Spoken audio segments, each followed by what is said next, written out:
California just launched its first in the nation task force looking at possible reparations for slavery and discrimination against African Americans.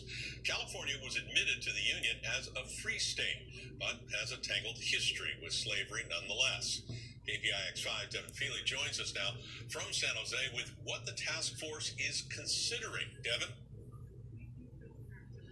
Yeah, it's really kind of interesting that the state of California is tackling this issue. It's often seen as a national issue, something that is perhaps best left to the federal government. But at this point, all options are on the table, and that includes payments of money, education, economic and health programs, as well as criminal justice reform. California, again, is poised to lead the way. Governor Gavin Newsom kicked off the first meeting of the state's Reparations Task Force.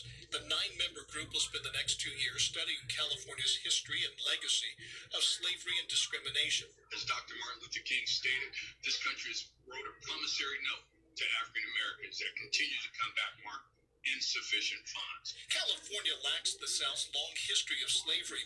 Enslaved African Americans, historians say, were brought to the state during the gold rush and the years after. But California was officially admitted to the Union in 1850 as a free state. There were groups of enslaved African Americans brought into the state. They were essentially legally freed when the territory achieved statehood, but that doesn't mean that they were practically freed. The task force will consider an array of possible remedies, from a formal apology to cash payments to education and health programs to criminal justice reform. It's not entirely clear who will be eligible, although the state's website says that there will be a, quote, special consideration for descendants of persons enslaved in the United States.